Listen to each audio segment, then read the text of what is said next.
ಧರ್ಮಸ್ಥಳ ಯಾತ್ರೆ ಅಲ್ಲ, ರಾಜಕೀಯ ಯಾತ್ರೆ. ಮೈಸೂರಿನಲ್ಲಿ ಬಿಜೆಪಿಯ ವಿರುದ್ಧ ಸಿದ್ದರಾಮಯ್ಯ ಕಿಡಿಕಾರಿರುವಂಥದ್ದು. ಎಲ್ಲ ವಿಚಾರಗಳನ್ನ ರಾಜಕೀಯಕ್ಕೆ ಬಳಸಬಾರದು. ನಮ್ಮ ಪೊಲೀಸರ ಮೇಲೆ ಬಿಜೆಪಿಗೆ ನಂಬಿಕೆ ಇಲ್ಲ. ಆರಂಭದಲ್ಲಿ ಬಿಜೆಪಿ ತನಿಖೆ ಮಾಡಿ ಎಂದು ಹೇಳಿದ್ರು. ಹೆಗ್ಗಡೆ ಅವರೇ ಎಸ್ಐಟಿ ತನಿಖೆಯನ್ನ ಕೂಡ ಸ್ವಾಗತಿಸಿದ್ದಾರೆ.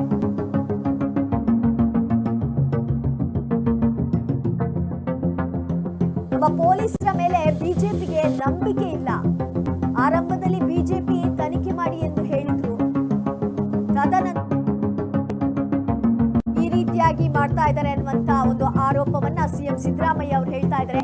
ಈಗ ಸುಪ್ರೀಂಗೆ ಹೋಗಿ ಅಂತ ಹೇಳುತ್ತಿರೋದು ಯಾಕೆ? ಬಿಜೆಪಿಯವರು ಯಾರ ಪರ ಅಂತ ಮೊದಲು ಹೇಳಲಿ. ಇದರಲ್ಲಿ ರಾಜಕೀಯ ಅಲ್ಲದೆ ಬೇರೆ ಏನಿದೆ? ಧರ್ಮಸ್ಥಳ ಯಾತ್ರೆ ಅಲ್ಲ, ರಾಜಕೀಯ ಯಾತ್ರೆ. ಮೈಸೂರಿನಲ್ಲಿ ಬಿಜೆಪಿ ವಿರುದ್ಧ ಸಿದ್ದರಾಮಯ್ಯ ಕಿಡಿಕಾರಿದ್ದಾರೆ. ಎಲ್ಲಾ ವಿಚಾರಗಳನ್ನ ಕೂಡ ರಾಜಕೀಯಕ್ಕೆ ಬಳಸಬಾರದು. ನಮ್ಮ ಪೊಲೀಸರ ಮೇಲೆ ನಿಮ್ಗೆ ಏನು ಬಿಜೆಪಿಗೆ ನಂಬಿಕೆ ಇಲ್ಲ. ಆರಂಭದಲ್ಲಿ ಬಿಜೆಪಿಯೇ ತನಿಖೆ ಮಾಡಿ ಅಂತ ಹೇಳಿದ್ದು, ಆದ್ರೆ ಇವಾಗ ಈ ರೀತಿಯಾಗಿ ಮಾಡ್ತಾ ಇದೆ. ಈಗ ಸುಪ್ರೀಂ ಹೋಗಿ ಅಂತ ಹೇಳುತ್ತಿರೋದು ಯಾರು? ಗೊತ್ತಾಗಬೇಕು ಜನಗಳಿಗೆ. ಎಸ್ಐಟಿ ತನಿಖೆ ಮಾಡ್ತಾ ಇದೆ. ನಮ್ಮ ಪೊಲೀಸ್ನವ್ರ ಮೇಲೆ ನಂಬಿಕೆ ಇಲ್ಲ. NIA ಮಾಡಿ ಅಂತ ಹೇಳ್ತಾರೆ ಅಲ್ವಾ? ತನಿಖೆ ಮಾಡಿ ಅಂತ. ಇದು ತನಿಖೆ ನಡೀತಾ ಇರೋದು ಯಾವುದು? ಅವ್ರು ಕೇಳ್ತಾ ಇರೋದು ಯಾವುದು? ತನಿಖೆ ಮಾಡೋರು ಪೊಲೀಸ್ನವ್ರೇ ಅಲ್ವಾ? ನಮ್ಮ ಪೊಲೀಸ್ನವ್ರ ಮೇಲೆ ನಂಬಿಕೆ ಇಲ್ಲ ಇವ್ರಿಗೆ. ನಂಬರ್ 1. ನಂಬರ್ 2, ಬಿಗಿನಿಂಗ್ನಲ್ಲಿ ಇವರು ತನಿಖೆ ಮಾಡಿ ಅಂತ ಹೇಳಿದ್ರ? ಸ್ವಲ್ಪ ದಿನದವರೆಗೆ ತನಿಖೆ ಮಾಡಿ ಅಂತ ಹೇಳಲೇ ಇಲ್ಲ. ಆಮೇಲೆ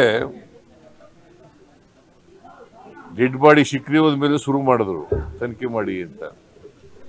ಅಲ್ಲಿವರೆಗೆ ತನಿಖೆ ಮಾಡಲಿಲ್ಲ. ಈಗ ವೀರೇಂದ್ರ ಹೆಗ್ಗಡೆ ಅವರು ಏನಂತ ಹೇಳಿದ್ದಾರೆ?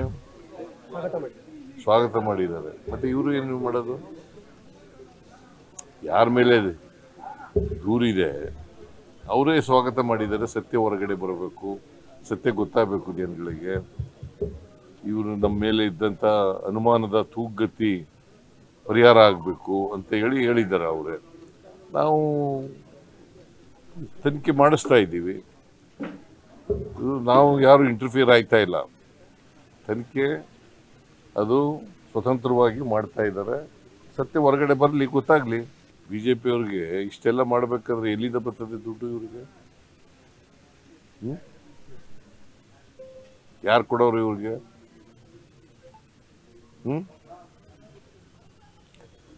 ರಾಜಕೀಯವಾಗಿ ಎಲ್ಲ ವಿಚಾರಗಳನ್ನು ರಾಜಕೀಯವಾಗಿ ಬಳಸಕ್ ಹೋಗ್ಬಾರ್ದು. ರಾಜಕೀಯ ಮಾಡಲಿ, ವಿರೋಧ ಪಕ್ಷದವರು ಟೀಕೆ ಮಾಡಲಿ ಸರ್ಕಾರದ ಮೇಲೆ, ಬಟ್ ಎಲ್ಲಾನು ರಾಜಕೀಯಗೊಳಿಸಬಾರ್ದು. ಇವರು ರಾಜಕೀಯಕ್ಕೋಸ್ಕರ ಮಾಡ್ತಾ ಇದ್ದಾರೆ. ಇದರಲ್ಲಿ ಸತ್ಯ ಏನಿಲ್ಲ, ಅಸತ್ಯ ಇರ್ತಕ್ಕಂಥದ್ದು.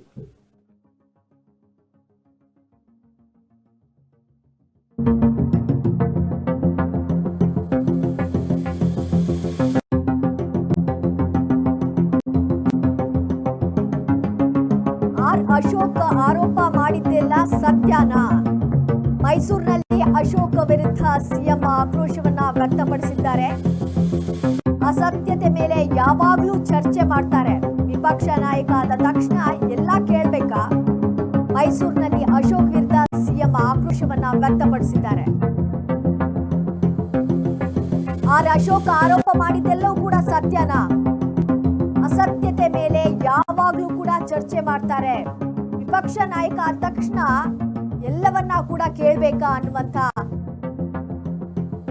ಒಂದು ಮಾತನ್ನ ಮೈಸೂರಿನಲ್ಲಿ ಅಶೋಕ್ ವಿರುದ್ಧ ಸಿಎಂ ಆಕ್ರೋಶವನ್ನ ವ್ಯಕ್ತಪಡಿಸಿರುವಂತದ್ದು.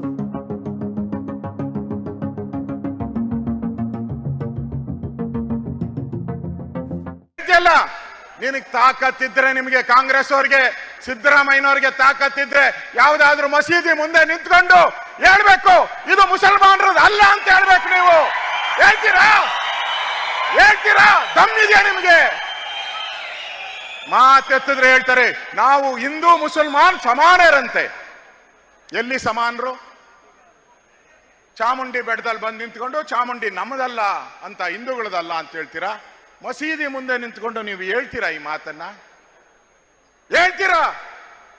ನೀವು ಜಾತ್ಯತೀತ ಅನ್ನೋ ಪದನ ಹೇಳ್ತಿರಲ್ಲ. ಸಂವಿಧಾನದ ಬುಕ್, ಅಂಬೇಡ್ಕರ್ ಸಂವಿಧಾನದ ಬುಕ್ ಅನ್ನ ಜೋಬಲ್ಲೇ ಇಟ್ಕೊಂಡಿದ್ದೀರಲ್ಲ, ಖಾಲಿ ಪುಸ್ತಕನ ನಿಮ್ ಜೋಬಲ್ಲಿ. ಇದೇನಾ ನಿಮ್ ಸಂವಿಧಾನ? ಇದೇನಾ ನಿಮ್ ರಾಹುಲ್ ಗಾಂಧಿ ಹೇಳ್ಕೊಟ್ಟಿರೋದು? ಇವತ್ತು ನಾನು ಹೇಳ್ತಾ ಇದ್ದೀನಿ, ಸಿದ್ದರಾಮಯ್ಯನವರ ಸುತ್ತು ಒಂದು ಈ ನಕ್ಸಲ್ ಗ್ಯಾಂಗ್ ಸೇರ್ಕೊಂಡ್ಬಿಟ್ಟಿದೆ. ಈ ನಕ್ಸಲ್ ಗ್ಯಾಂಗ್, ಇಲ್ಲೊಂದು ತಿಮರೋಡಿ ಗ್ಯಾಂಗ್, ಅಲ್ಲೊಂದು ನಕ್ಸಲ್ ಗ್ಯಾಂಗ್. ನಡೀತಾ ಇರೋದು ಯಾವುದು? ಅವ್ರು ಕೇಳ್ತಾ ಇರೋದು ಯಾವುದು? ತನಿಖೆ ಮಾಡೋರು ಪೊಲೀಸ್ನವರೇ ಅಲ್ವಾ? ನಮ್ಮ ಪೊಲೀಸ್ನವ್ರ ಮೇಲೆ ನಂಬಿಕೆ ಇಲ್ಲ ಇವ್ರಿಗೆ. ನಂಬರ್ 1. ನಂಬರ್ 2, ಬಿಗಿನಿಂಗ್ನಲ್ಲಿ ಇವರು ತನಿಖೆ ಮಾಡಿ ಅಂತ ಹೇಳಿದ್ರ? ಸ್ವಲ್ಪ ದಿನದವರೆಗೆ ತನಿಖೆ ಮಾಡಿ ಅಂತ ಹೇಳಲೇ ಇಲ್ಲ. ಆಮೇಲೆ ಡೆಡ್ ಬಾಡಿ ಶಿಕ್ರಿ ಹೋದ ಮೇಲೆ ಶುರು ಮಾಡಿದ್ರು ತನಿಖೆ ಮಾಡಿ ಅಂತ. ಅಲ್ಲಿವರೆಗೆ ತನಿಖೆ ಮಾಡಲಿಲ್ಲ. ಈಗ ವೀರೇಂದ್ರ ಹೆಗ್ಗಡೆಯವರು ಏನಂತ ಹೇಳಿದ್ದಾರೆ? ಸ್ವಾಗತ ಮಾಡಿದ್ದಾರೆ. ಮತ್ತೆ ಇವರು ಏನು ಮಾಡೋದು? ಯಾರ ಮೇಲೆ? ಆರ್ ಅಶೋಕ್ ಆರೋಪ ಮಾಡಿದ್ದೆಲ್ಲವೂ ಕೂಡ ಸತ್ಯನಾ? ಅಸತ್ಯದ ಮೇಲೆ ಯಾವಾಗ್ಲೂ ಚರ್ಚೆ ಮಾಡ್ತಾರೆ ಅನ್ನುವಂತಹ ಒಂದು ನಿಟ್ಟಿನಲ್ಲಿ ಮೈಸೂರಿನಲ್ಲಿ ಅಶೋಕ್ ವಿರುದ್ಧ ಸಿಎಂ ಆಕ್ರೋಶವನ್ನ ವ್ಯಕ್ತಪಡಿಸಿದ್ದಾರೆ.